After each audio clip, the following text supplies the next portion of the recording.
Bom dia, saudações em Goiás, 6 horas da manhã.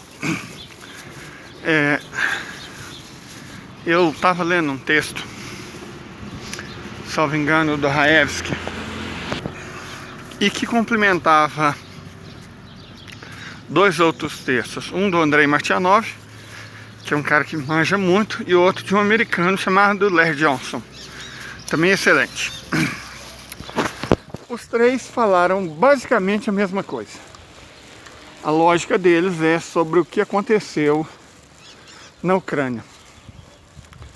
Se foi uma derrota avassaladora ou uma vitória contundente. E de que lado? A consideração que eu achei mais interessante no texto do Raevski é que a gente de fato não sabe.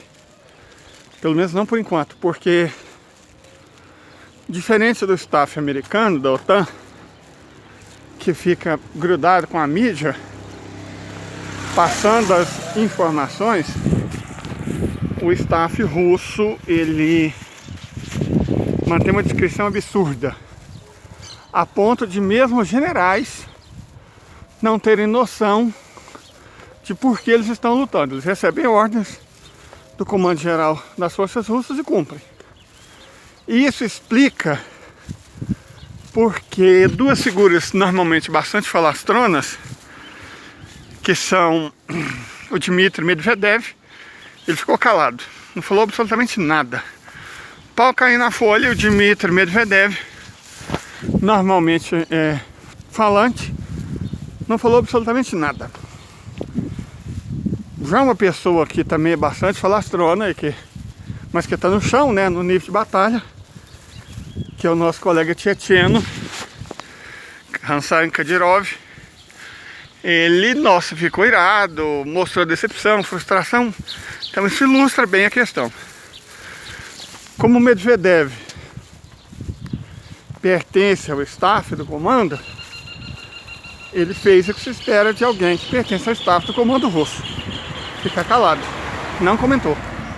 O mundo caindo, todo mundo no Telegram do Medvedev tentando entender o que estava acontecendo, e lá virou um túmulo.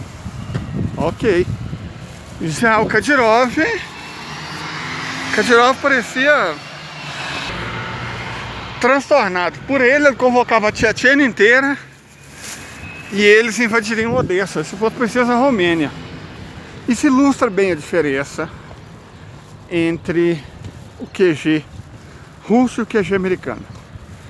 O QG americano e dos fraudiqueiros, né, ingleses, alemães e tal, é um olho no gato e outro no peixe. O gato é a situação de combate, o peixe é a imprensa. Estão sempre alimentando a imprensa. Como a imprensa é dócil, mentirosa, não interessa que eles falem, a imprensa vai repercutir, certo? Dizendo, isso, isso e isso. E aqui no Brasil, nós temos essa imprensa, só que fraudiqueira. Tipo, é óbvio que ela não recebe informações do staff americano. Ela replica as informações que recebe da mídia americana, dos analistas americanos, que são propagandistas. Eles não são analistas, são propagandistas. É um instrumento de propaganda, não de análise. E é por isso que você vê hoje no delírio militar todo mundo falando o mesmo tipo de coisa, o mesmo tipo de merda. Porque, né, eles não estão preocupados com a verdade. A verdade não é um fato de campo. Eles estão replicando as informações que eles leem na mídia do Ocidente. E a mídia do Ocidente não é imprensa no sentido lato. É agência de publicidade, ela é uma parte do conflito. Inclusive uma parte importante. Veja, por exemplo, o que aconteceu. Serviu de propaganda, foi uma ferramenta importante de propaganda, para dizer que os ucranianos poderiam ganhar, certo? A qualquer momento, os ucranianos poderiam apelar contra os malvados russos e derrotá-los no campo de batalha. No limite, eles poderiam chegar em Moscou se quisessem. Então, europeus e americanos, compensa vocês ficarem desempregados, com fome, sede e frio, para ajudar os heróis da liberdade enfrentarem os malvados russos. Essa foi a mensagem que a imprensa do Ocidente inteiro e os micos amestrados passaram, certo? Que os russos sofreram uma derrota contundente, que os russos eram fracos, que os russos foram enganados pelos brilhantes ucranianos. Mas, gente, presta atenção no tio Leider aqui só um pouquinho. Os russos têm sistemas de satélites muito eficientes, que operam em todas as bandas espectrais, inclusive infravermelho. Isso quer dizer que dia e noite eles acompanham até os ratos que se movimentam no sul e leste da Ucrânia, na Ucrânia inteira, certo? Na Europa inteira. Vocês acham honestamente que uma movimentação de 50 mil soldados passaria desapercebida? De verdade vocês acham isso? Que os russos não notaram que os ucranianos estavam fingindo atacar Kherson, enquanto na verdade o objetivo deles era Donetsk? Os russos não perceberam. Eles foram enganados pelo brilhantismo ucraniano, mesmo sabendo que é muito fácil detectar no campo do infravermelho um corpo humano se movimentando. Ok, então você acredita nisso, né? Parabéns, Bidu. Segundo ponto. As redes sociais são um local próximo para as pessoas serem falantes, certo? Os canais de Telegram ucranianos são fóruns de debate e todo tipo de informação circula lá. É óbvio, é auto-evidente que tem pessoas que trabalham para os russos lá, prestando atenção e passando informação. Se é verdadeira ou falsa, a priori não se sabe, mas os russos estão monitorando. Eles monitoram o Twitter, Facebook, o Instagram, que são redes ocidentais.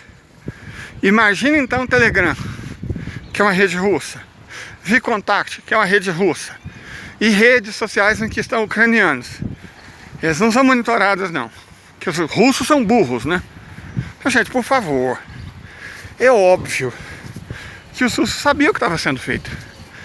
E, na minha humilde opinião, que eu compartilho com o Larry Johnson, com o Andrei Martyanov e com o Andrei Raevski, é que os russos também sabiam e usaram isso para fazer uma manobra de finta, dando segurança para os ucranianos. Como assim segurança? Eles praticamente contaram que tinha cidade lá que tinha 100 soldados defendendo elas. Os ucranianos lançaram um ataque e saíram da toca. E foi o que aconteceu. Vejam bem, a retirada russa foi extremamente bem organizada. Muito organizada, parecia planejada. Os russos perderam muito poucos soldados.